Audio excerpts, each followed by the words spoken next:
हसनपुर में ठगी पीड़ित जमाकर्ता परिवार ने एसडीएम को सौंपा ज्ञापन। 1 मई को संसद भवन का घेराव करने की दी चेतावनी। बता दें कि ठगी पीड़ित जमाकर्ता परिवार ने वुड्स एक्ट 2019 का उल्लंघन करने वाले राज्यों को अपराधी घोषित करते हुए उसका विरोध करने के साथ ही 1 मई को संसद भवन नई दिल्ली का घेराव करने की चेतावनी दी है। मंगलवार को ठगी पीड़ित जमाकर्ता परिवार ने ब्लॉक में बैठक करने के बाद राष्ट्रपति के नाम संबोधित ज्ञापन एसडीएम विभा श्रीवास्तव को सौंप दिया। उन्होंने कहा कि देश में पूंजी स्कीम जमा योजनाएं चला रही करीब 3 लाख कंपनी समिति निधि फर्म स्वयं सहायता समूह एनबीएफसी को सरकार ने बंद कर दिया है। संसद ने वुड्स एक्ट 2019 बनाकर सरकार ने उनके पीड़ितों के जमा धन के 2 से 3 गुना भुगतान की जिम्मेदारी सरकार को दी थी। उन्होंने कहा कि भुगतान आवेदन शिविरों का आयोजन करवाएं ताकि निर्दोष एजेंट्स का उत्पीड़न, पलायन और आत्महत्याओं को रोका जा सके। संस्थानों में काम करने वाले बेरोजगार हुए कथित एजेंट को रोजगार सुरक्षा सम्मान मुआवजा दिया जाए ताकि करोड़ों एजेंट्स भयमुक्त सम्मान युक्त जीवन जी सकें। चेतावनी देते हुए कहा कि यदि 30 अप्रैल तक सभी तहसीलों में भुगतान शिविर लगाकर ठगी पीड़ितों का भुगतान नहीं किया गया और वुड्स एक्ट 2019 के पालन को सुनिश्चित नहीं किया गया तो वह इसका उल्लंघन करने वाले राज्य को अपराधी घोषित करते हुए उसका विरोध करेंगे और इस्तीफा की मांग करते हुए 1 मई को संसद भवन नई दिल्ली का घेराव किया जाएगा।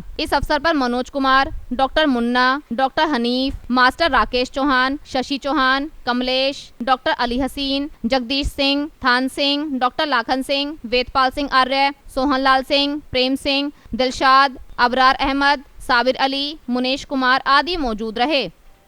जब हमारे संवाददाता ने मनोज कुमार से वार्ता की तो उन्होंने बताया, हमारा मामला माननीय एसडीएम साहब को हम ज्ञापन देने आए हैं ठगी पीड़ित जमाकर्ता परिवार संगठन से। सर्वप्रथम आप लोगों का आभार, धन्यवाद। आपने हमारे आवाज़ को उठाने के लिए आप हमारे बीच आए। हमारे ये जो हमारे आवेदन अमरोहा जिले में जमा हुए हैं और हमारे जिले के लाखों लोग पीड़ित हैं, परेशान हैं। भाई इन छोटी छोटी कंपनियों में उन्होंने पैसा जमा किया, पल्स है, सहारा है और अचूक प्रॉपर्टी इनके पास है, लेकिन सरकार इन प्रॉपर्टी को बेचकर हमारा पैसा नहीं दे पा रही है। सरकार के द्वारा ये कानून बनाया गया वुड्स एक्ट 19 सर्वसम्मति से 2019 में, उसी के तहत ही हमारे आवेदन जमा हुए अमरोहा जिले में, लेकिन उन आवेदनों को आज तक हमारे पोर्टल पे भी अपलोड नहीं किया गया और ना ही उन पर कोई कार्रवाई की गई।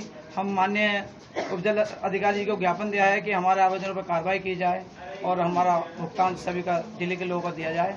और हमने एक इसमें वार्निंग लेटर भी दिया है कि अगर 30 तारीख तक अगर हमारे आवेदन पर सुनवाई नहीं होती है तो हम 1 मई को एक बड़ा जन आंदोलन करने जा रहे हैं दिल्ली में, जंतर मंतर पर, संसद मार्ग पर रहेगा, जिसमें हम लाखों लोग, हमारे देश के लोग इकट्ठा होंगे और वहाँ अपनी मांग को हम वहाँ रखेंगे अगर हमारी मांग यहाँ नहीं मानी जाती।